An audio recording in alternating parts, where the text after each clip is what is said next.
दोस्तों नमस्कार। आप देख रहे हैं जालौन टाइम्स न्यूज चैनल। बात शुरू करने के पहले हमेशा की तरह आपसे वही एक गुजारिश करनी है, एक विनती करनी है, निवेदन करना है, अपील करनी है कि आप हमारे चैनल को सब्सक्राइब जरूर करें अभी तक अगर आपने ना किया हो। और हम अपने चैनल पर जो भी नया वीडियो डालें उसका नोटिफिकेशन आपको तत्काल मिल जाया करे। इसके लिए आप जो है वो जो बेल आइकॉन है उसको दबाना भी ना भूलें और साथ साथ में कमेंट बॉक्स में अपनी राय जरूर लिखें। आपकी राय चाहे वो हमारी आलोचना में हो चाहे हमारे उत्साहवर्धन में, हम दोनों तरह की राय बहुत गंभीरता से पढ़ते, क्योंकि हमें मालूम है कि अगर आप हमारी आलोचना भी करते तो उसके पीछे भी आपकी एक सकारात्मक मानसिकता रहती है।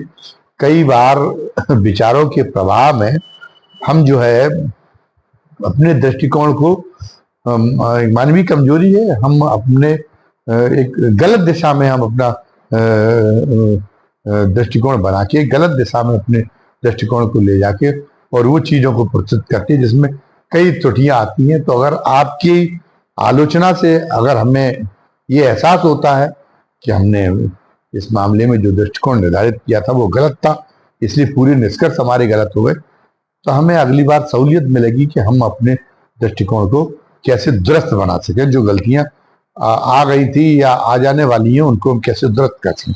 दूसरी बात यह है कि कई बार ऐसा रहता है कि हम जब किसी मुद्दे को उठाते हैं तो उसमें कुछ ऐसे पहलू होते हैं जिन पर हमारी दृष्टि उस समय जब हम चर्चा कर रहे होते आपसे तो नहीं जा पाती, उस तरफ हमारा ध्यान नहीं होता, तो हम उन पहलुओं का जो है उन पहलुओं की जो व्याख्या करने में चूक जाते हैं और इसलिए हमारा जो वो है उसमें अधूरापन आ जाता है हमारे वीडियो में।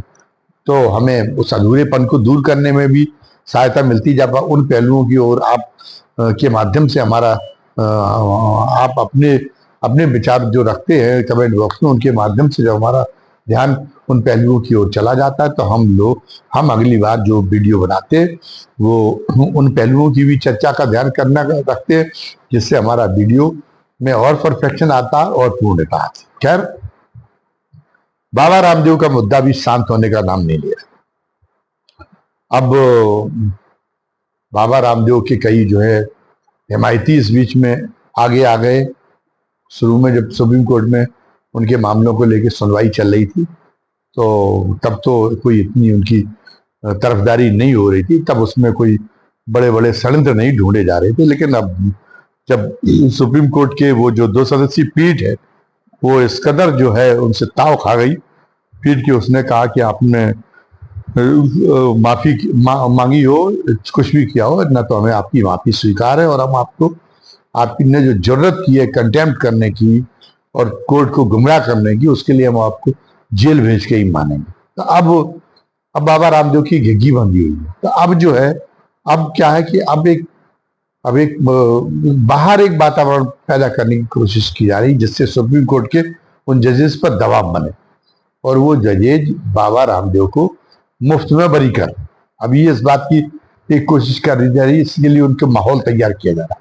उनके जो है इस बारे में शोध किया जा रहा है, रहस्योद्घाटन किया जा रहा है कि जो 2 जज सुन रहे थे उनका धर्म क्या है और धर्म से उस बातों को जोड़ा जा रहा है। जबकि जो संस्थाएं बनाई गई आजादी के बाद हमारे यहाँ, उसमें जो हमारे राष्ट्र के निर्माता थे उनको इस बात का पता था कि अब देश में एक तरह से बहुलतावादी समाज भारत में बन चुका है। बड़ी संख्या में अलग अलग धर्मों के लोग, अलग अलग जातियों के, अलग अलग भाषाओं के लोग रहते हैं। तो अगर उनके अपने भाषाई पूर्वाग्रह, अगर उनके जातिगत पूर्वाग्रह, अगर उनके धार्मिक पूर्वाग्रह, उनकी जो संस्था जो उनका जो पेशेवर सोच होना चाहिए उस पर अब अगर हावी रहेगी तो अनर्थ हो जाएगा, व्यवस्था टूट फूट जाएगी, एक विश्वसनीय व्यवस्था का निर्माण हो ही नहीं सकेगा।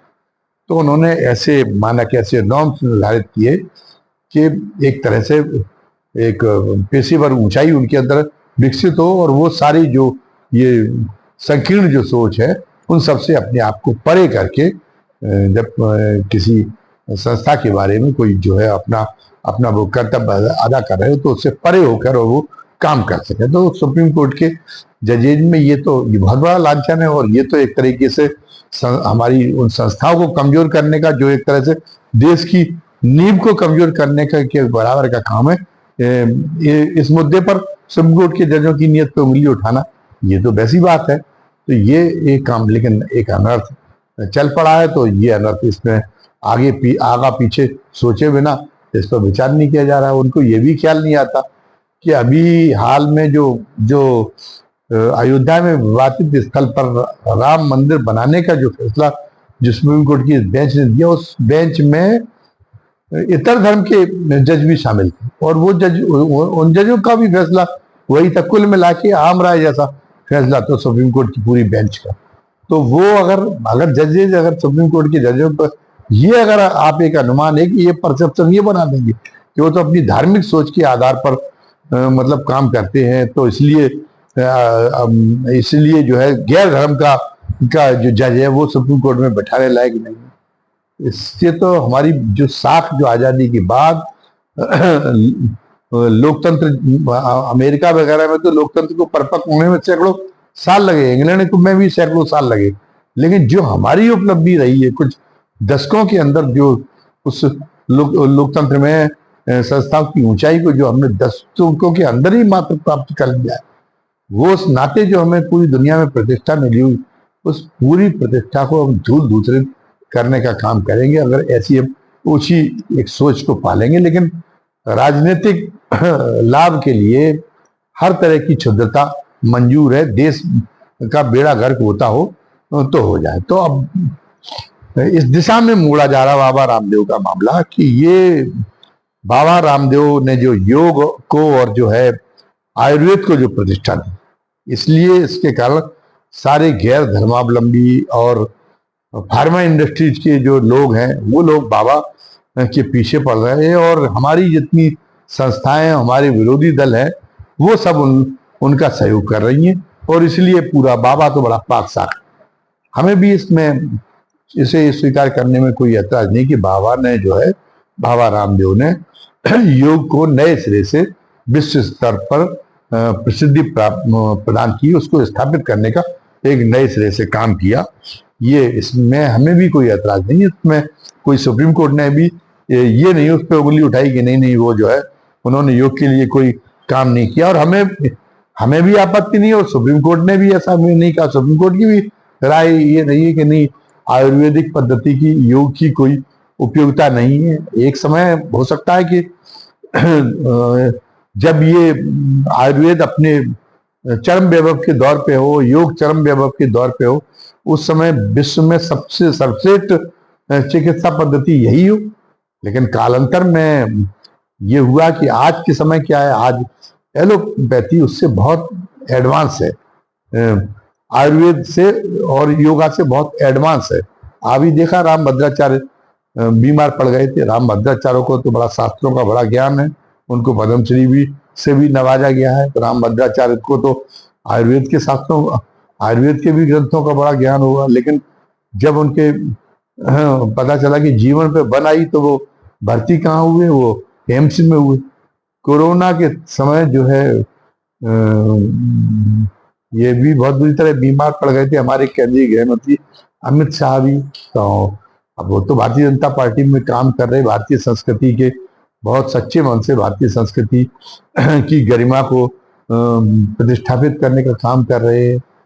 तो लेकिन वो क्या चले बाबा रामदेव की शरण में गए थे क्या अमित शाह अपने जीवन को बचाने के लिए? उनको भी तो एम्स की शरण में ही तो, एम्स में ही तो जाना पड़ा था उनको भी। उन्हीं अमिताभ बच्चन, वो आजकल बहुत समर्थक हैं भारतीय जनता पार्टी के और भारतीय संस्कृति के और हिंदू धर्म के। तो अमिताभ बच्चन को जब कोरोना हो गया तो नानावटी अस्पताल में कौन सा बाबा रामदेव वाला इलाज होता, उसमें वो गए थे। तो योग की और आयुर्वेद की एक सीमा है, कुछ उस सीमा के बाहर वो जो है उसके माध्यम से चिकित्सा संभव नहीं होती। तो इसलिए पर हम पहले देखते कि हमें कोई बीमारी ना ही हो, हमारी निरोगी काया रहे, तो इसके लिए बहुत उसकी उपयोगिता है योग की और आयुर्वेद की उपयोगिता है, और आप उसमें कोई इंकार ही नहीं। लेकिन इसके बावजूद भी अगर कुछ हो जाता है, हम सिगरेट पीने पर परहेज नहीं रख पाते, और हमें सिगरेट की वजह से अगर पता चला कि हमारे फेफड़ों का कैंसर हो जाता है, तो फिर हमें आयुर्वेद के अलावा, एलोपैथी के अलावा हमारे पास कोई दूसरी चीज नहीं है। तो एलोपैथी और आयुर्वेद की दोनों की जगह अलग अलग है, योग की जगह अलग अलग है। दोनों का की तुलना करने का, दोनों को प्रतिस्पर्धी दिखाने का कोई जो है कोई तुक नहीं। और हम इस बात से भी सहमत हैं कि नहीं, जो एलोपैथी की जो फार्मा इंडस्ट्री वो बड़े षड्यंत्र कर रही, वो भी दूध की धुली हुई नहीं है, वो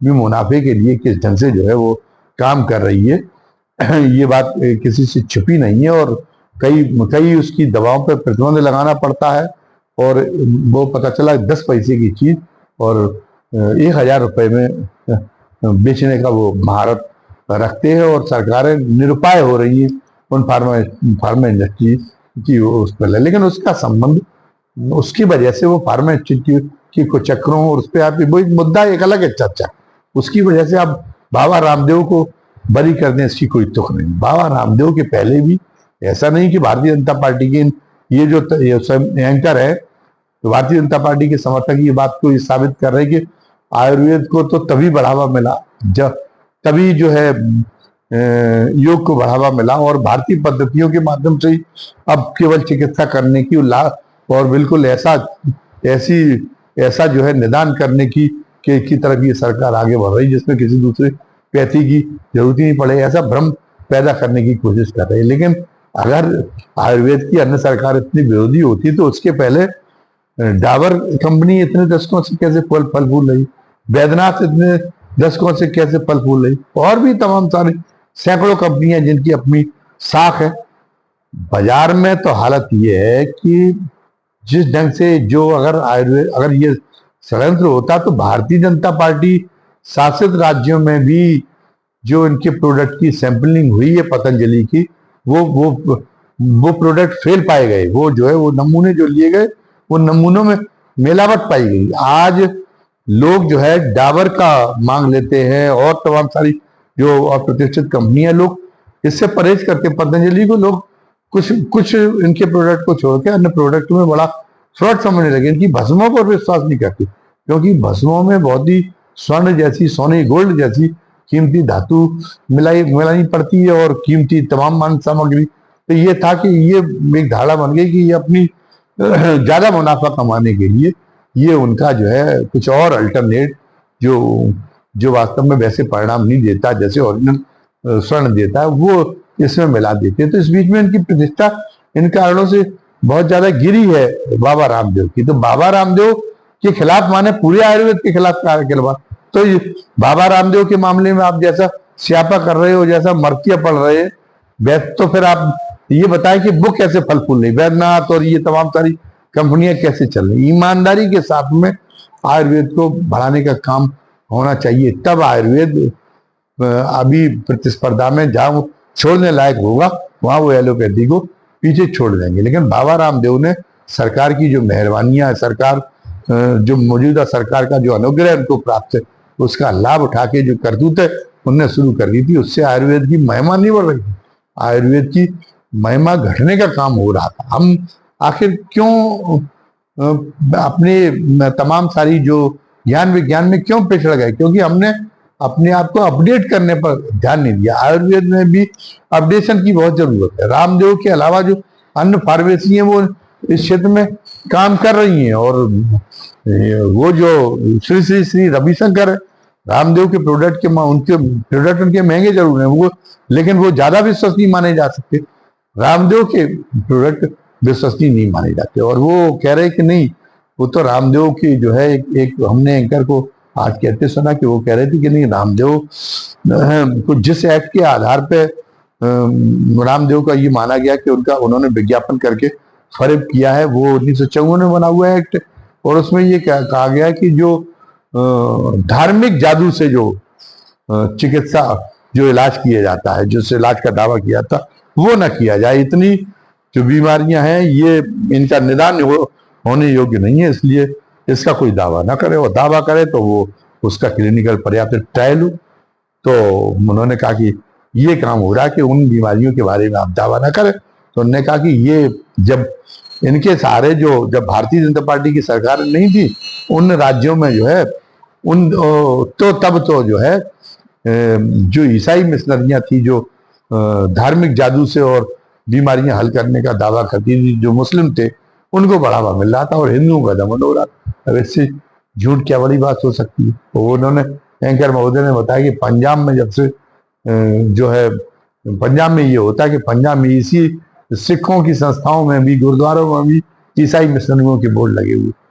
अरे ये काम चाहे ईसाइयों का हो, चाहे मुस्लिम का हो और चाहे हिंदुओं का हो, ये काम गलत है। अगर आप उत्तर प्रदेश का उदाहरण देते कि उत्तर प्रदेश में भारतीय जनता पार्टी की सरकार आने से सब बंद हो गया, तो उत्तर प्रदेश की सरकार तो धार्मिक आधार पर दुराग्रह से पीड़ित है, सब जानते।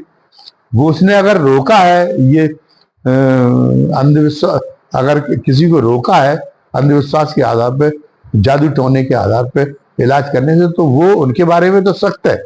ईसाइयों के बारे में और धार्मिक और मुस्लिम के बारे में, लेकिन वो हिंदुओं के बारे में सख्त नहीं है। कानपुर में एक भदौरिया करके एक बाबा है, पूरा नाम मैं उनका नहीं लेना चाहता। वो कहते हैं कि मेरे साथ में तो एक जो है एक जो है मंत्र है, वो पानी में तो वो अभिसिंचित पानी रखता हूँ, मंत्रों से अभिसिंचित पानी, और पानी को जो छींटे मार देता हूँ और उसमें कोई भी जो है कैसी भी बीमारी हो वो हल हो जाती है। लोग पहुंच रहे हैं, कौन सी सरकार पहुंच गई उनके खिलाफ कार्रवाई करने के लिए। तो आप जो हिंदुओं में जो पाखंड हो रहा है वो तो आप उस पाखंड को तो बढ़ने दे रहे, और उनके यहाँ कौन जाते उन बाबाओं के। ये अगर आप सोच रहे हो कि नहीं उससे हिंदुओं की मदद हो रही, तो ऐसे बाबाओं के यहाँ अगर हिंदू बाबा है, कोई गैर हिंदू नहीं जाता, हिंदू ही जाते, वो ही मरते हैं इनके चंगुल में फंस के। हिमाचल प्रदेश में लगातार प्रचार किया जा रहा है कि हम कैंसर का और एक चूर्ण देके और इलाज कर देते, कुछ दवाएं देके, और वहाँ हजारों लोग पहुंचते। कौन सी सरकार उन पर रोक लगा रही? भारत सरकार क्यों सोई हुई है? तो इस ढंग की जो गलतियां होती हैं ये इनके गवर्नेंस के मामले में, चाहे वो भारतीय जनता पार्टी की सरकार हो और चाहे वो इतर पार्टी की सरकार हो, गवर्नेंस के मामले में वो सरकारें कमजोर है। उन सरकारों के अपने नियत स्वार्थ हर क्षेत्र में देखा जाता है कि नियम कुछ है, दंड के सारे प्रावधान होते हुए भी, और वो धांधलियां और वो सब कुछ कारगुजारियां चलती रहती हैं। तो वो एक विषय अलग हो गया। उस विषय को इससे नहीं जोड़ना चाहिए कि नहीं वो पक्षपात मुस्लिम, वहां पर अगर मुस्लिम और ईसाई अगर काम कर रहे हैं धर्मांतरण के लिए अपने मंत्रों के और धार्मिक क्रियाओं के जरिए इलाज का, तो विपक्ष शासित राज्यों में वहां छूट मिली हुई और हमने सबको छूट खत्म कर दी। और इसलिए जो है इस कारण से रामदेव के खिलाफ सड़क हो रहा है। रामदेव जो कर रहे हैं वो रामदेव के करने से, रामदेव को करना योग अभी भी मैं इसको उचित नहीं मानता, मैं गलत मानता हूँ। योग एक वैज्ञानिक पद्धति है, इसलिए मुसलमानों को इसको ये नहीं लेना चाहिए कि कोई धार्मिक क्रिया के रूप में नहीं लेना चाहिए, लेकिन मुसलमान उसको धार्मिक, बहुतायत में मुसलमान धार्मिक क्रिया के रूप में लेते हैं और कई बार वो इसका लाभ उठाने से छूट जाते। तो वो योग कौन सीखने जाता है? वो योग तो सीखने हिंदू ही जाते हैं। और जब योग के जरिए जब उन्हें लगता है कि इतना अच्छा योग बाबा रामदेव सिखाते हैं, तो वो बहुत अच्छी दवाएं इलाज करने में भी और दवाएं बनाने में भी बहुत बड़े महारथी होंगे, तो उस नाते उनकी दवाएं भी खरीदते। लेकिन जब उनकी दवाएं मिलावटी होती, जब उनका घी मिलावटी होता है, जब उनके सरसों का तेल मिलावटी होता है, तो क्या होता है कि नुकसान कौन होता है? नुकसान किसी दूसरे धर्म का नहीं हो रहा, हिंदू धर्म के का हो रहा है। तो जो आप हिंदुओं की दुहाई देके और बाबा रामदेव को बचाना चाहते, तो आप तो सबसे ज्यादा, ऐसे लोग तो सबसे ज्यादा नुकसान हिंदुओं का ही कर रहे हैं। हिंदू तो ही सबसे ज्यादा बाबा रामदेव के चंगुल में फंसे हुए हैं। तो बाबा रामदेव के प्रति अपना जो वो है अतिरिक्त मोह है सरकार को, वो खत्म करना चाहिए। वो ये बाबाओं के भरोसे ना रह के एक परिपक्व हमारा लोकतंत्र है, और जो एक व्यवहारिक दुनिया में एक जो व्यवहारिक जो मुद्दे हैं जिनके जरिए वो सरकार, मौजूदा सरकार भी दावा कर सकती है कि उसने कुछ असाधारण काम किए, तो उनके दम पे ही वो वोट मांगने की कोशिश क्यों नहीं करती? उसको वोट मिलेगा, उसको समर्थन मिलेगा, लेकिन वो तो फिल्म के क्षेत्र के, क्रिकेट के क्षेत्र के, ग्लैमर के क्षेत्र के, लोक गायकों के, बाबाओं के, इनके आश्रय वो वोट बटोरना चाहती है। ये तो लोकतंत्र विरोधी भावना है। ये एक तरह से लोकतंत्र में ये काम पापाचार के काम है। इस पापाचार में विरोधी दल भी शामिल है, लेकिन भारतीय जनता पार्टी भी शामिल है। इस पापाचार से अपने को मुक्त करना होगा। आने वाली पीढ़ियों के अंदर, आने वाली पीढ़ियों में अपने प्रति श्रद्धा, अपने प्रति जो है आप एक इतिहास में एक अपने प्रति एक विश्वास का, अपने प्रति श्रद्धा का एक स्थान बनाना चाहते हैं। आने वाली पीढ़ियां आपके प्रति कृतज्ञ हों, इसके लिए एक अच्छी व्यवस्था देखना चाहते हैं, तो इन मनोवृत्तियों से आपको उबरना पड़ेगा। धन्यवाद। जय हिंद, जय भारत।